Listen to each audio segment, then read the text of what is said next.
इस वीडियो में हम डिस्कस करेंगे कि velocity of de Broglie wave particle velocity के इक्वल होती है।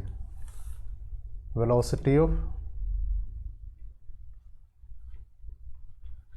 डी ब्रोगी वेव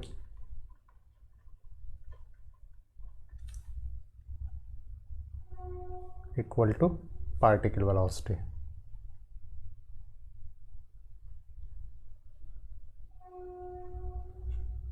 अब यहाँ पर कई वेलोसिटी के नाम अलग अलग आए हैं, तो एक एक करके सबको समझ लेते हैं कि है क्या। एक तो है वेव वेलोसिटी।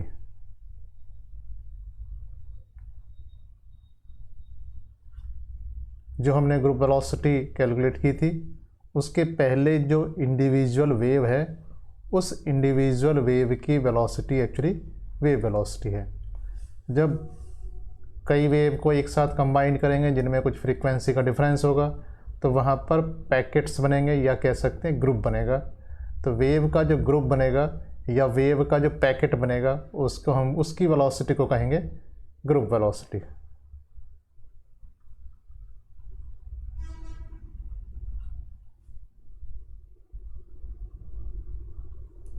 अब ये ग्रुप वेलोसिटी एक्चुअली उस पैकेट की वेलोसिटी है और यही वो वेलोसिटी है जिससे एनर्जी ट्रांसफ़र होती है।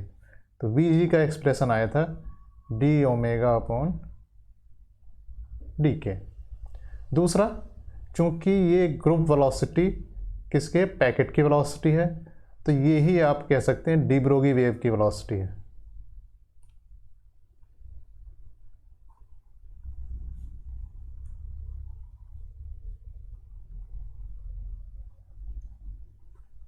अब यहाँ देखिए, ये जो ग्रुप वेलोसिटी है, ये हम कहाँ कनेक्ट कर रहे हैं? हम कह रहे हैं कि पार्टिकल से कनेक्टेड जो वेव है उसके हिसाब से है।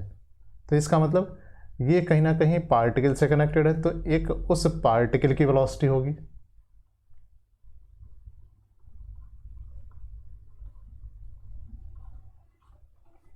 अब देखिए कॉमन सेंस क्या कहता है।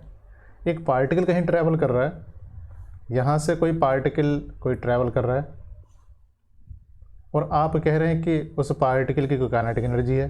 तो पार्टिकल जहाँ जिस स्पीड से जितने टाइम में ट्रैवल करेगा, पार्टिकल की काइनेटिक एनर्जी भी उसके साथ साथ चलेगी।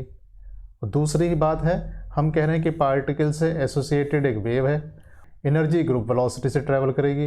इसका मतलब कॉमन सेंस के हिसाब से जो ग्रुप वेलोसिटी है, ये पार्टिकल वेलोसिटी के इक्वल होनी चाहिए। तो यही हम इसमें प्रूव करेंगे कि जो ग्रुप वेलोसिटी होती है या velocity of de Broglie wave होती है, वही पार्टिकल की वेलोसिटी के इक्वल होगी। चलिए इसे डराइव करते हैं। इसमें कुछ देखते हैं क्या क्या पैरामीटर लेते हैं। जो पार्टिकल है उसका रेस्ट मास, यानी कि मास जब उसकी स्पीड 0 है, दैट इज m0। उसका मास m है when speed is equal to v है। चूँकि उसकी स्पीड v है, तो जब वो v स्पीड से ट्रैवल करेगा तो उससे एसोसिएटेड डी ब्रोगी वेव होगी, उसकी वेवलेंथ। तो हम कह सकते हैं wavelength of de Broglie wave equal to lambda. Lambda equal to क्या हो जाएगा? h upon mv। और एक प्रोपेगेशन कांस्टेंट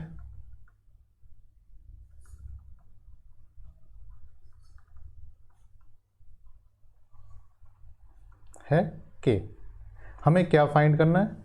हमें फाइंड करना है ग्रुप वेलोसिटी। कितना? vg, ये कितना होगा? डी ओमेगा ओवर डी के। और प्रूव करना है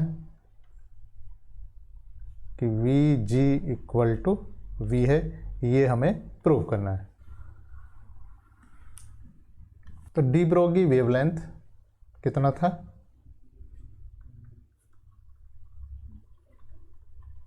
डी ब्रोगी वेवलेंथ थी lambda equal to h upon mv। जो प्रोपेगेशन कांस्टेंट था, प्रोपेगेशन कांस्टेंट के equal to 2 pi by lambda. तो ये हो जाएगा 2 pi m v over h. M का मतलब 2 पाई वी ओवर एच, और ये हो जाएगा M zero upon 1 minus we square upon C square. ये कहाँ से लिया? ये रिलेटिविस्टिक मास का फॉर्मूला है कि m equal to M zero under root 1 minus we square upon C square, यहाँ से लिया। अब देखिए k यहाँ v का फंक्शन आ गया, स्पीड का फंक्शन आ गया। दूसरा देखते हैं, ओमेगा देखते हैं। ओमेगा मतलब एंगुलर फ्रीक्वेंसी। ओमेगा कितना होगा? 2 पाई न्यू। एक रिलेशन हो रहा है हमारे पास E equal to H nu. तो यहाँ ओमेगा हो जाएगा कितना? 2 पाई ई ओवर एच। ई मतलब एनर्जी। तो एनर्जी होती, किसी पार्टिकल की एनर्जी होगी E equal to M into C square. तो ओमेगा की वैल्यू हो जाएगी 2 pi M into C square upon H. फिर से m को लगा देंगे रिलेटिविस्टिक मास के हिसाब से, 2 pi M zero c square upon h 1 minus we square upon C square power half. अब यहाँ देखिए, अब यहाँ देखते हैं, यहाँ k फंक्शन है v का, ओमेगा फंक्शन है v का, और हमें चाहिए डी ओमेगा ओवर डी के। तो इसे निकालने के लिए क्या करेंगे हम?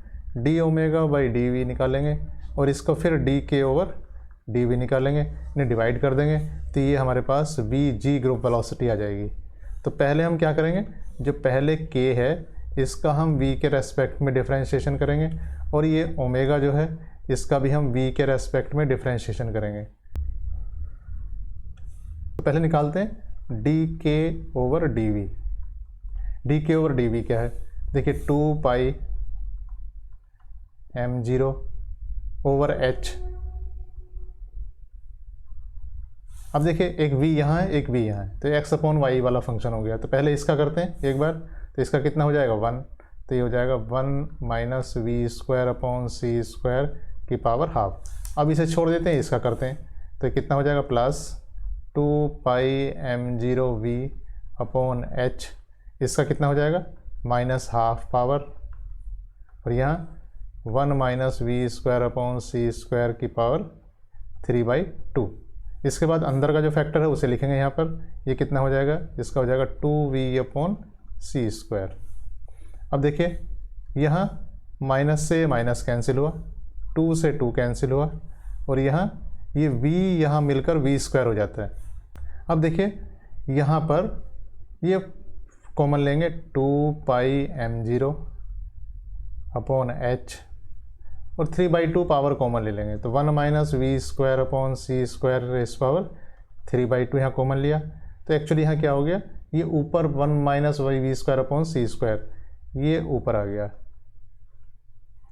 2 pi M zero h, 1 minus we square upon C square common हुआ, तो यहाँ क्या बचा? यहाँ बचा है सिर्फ v, और ये है v अपॉन सी स्क्वायर। इसका मतलब प्लस वी स्क्वायर अपॉन सी स्क्वायर। अब ये माइनस का वी स्क्वायर अपॉन सी स्क्वायर है, ये प्लस का वी स्क्वायर अपॉन सी स्क्वायर है, ये कैंसिल हो जाता है। तो यहाँ क्या बचेगा? 2 pi M zero upon h 1 minus we square upon C square raise power 3/2। आगे चलते हैं। अब देखिए, अब करेंगे d omega by D v. इसमें v सिर्फ डिनोमिनेटर में है, तो लिख देंगे 2 pi M zero c square upon h minus half, और जो डिनोमिनेटर है उसकी पावर पहले से माइनस हाफ है, 3/2 हो जाएगी। 1 minus we square upon C square इस पावर 3/2, और यहाँ हो जाएगा माइनस 2v ओवर सी स्क्वायर। अब देखिए यहाँ जो माइनस था ये कट गया, 2 भी यहाँ से कट गया, और ये सी स्क्वायर इसमें यहाँ सी स्क्वायर से कैंसिल हो जाता है। तो ये जो एक्सप्रेशन है ये हो जाता है 2 pi M zero over h 1 minus we square upon C square इस पावर 3/2 इंटू वी, यहाँ से बच जाता है। तो अब देखते हैं, एक एक्सप्रेशन आपके पास ये है, ये क्या है एक्चुअली? ये है आपका D k by D we. एक एक्सप्रेशन आपके पास ये है, ये क्या है? ये है आपका d omega by D v, और इन दोनों को देखेंगे तो वी जी निकल जाएगा। वी जी कितना होता है? डी ओमेगा बाई डी के। यह कितना होगा d omega by D v और d k by D v. अब देखिए d omega by D v ये रहा, इसमें है 2 pi M zero upon h 1 minus we square upon C square 3/2 into v, और इसमें क्या है 2 pi M zero by h 1 minus we square upon C square की पावर 3/2, सिर्फ वी का अंतर है। इसका मतलब D omega by D v क्या है, ये है 2 pi M zero upon h 1 minus we square upon C square इस power 3/2 into v multiplied by, इसका अपॉन करके लिखेंगे तो आ जाएगा h 1 minus we square upon C square 3/2 upon 2 pi M zero. अब यहाँ देखिए इसका मतलब है 2 पाई एम जीरो कट गया, यहाँ भी 2 पाई एम जीरो से कटा, ये पूरे का पूरा ये कटा, तो बचा क्या सिर्फ वी रह जाता है। इसका मतलब क्या है, ये इक्वल टू हो जाएगा वी। इसका मतलब ये हुआ कि जो ग्रुप वेलोसिटी है, जो वेव पैकेट की वेलोसिटी है, वही पार्टिकल की वेलोसिटी है। इसका मतलब ये कह सकते हैं हम कि पार्टिकल जिस वेलोसिटी से चल रहा है उसी वेलोसिटी से वो वेव पैकेट चल रहा है, तो हम उस पार्टिकल को ही वेव पैकेट मान सकते हैं जब हम उसे डी ब्रोगी वेव को कंसिडर करेंगे। Thank you.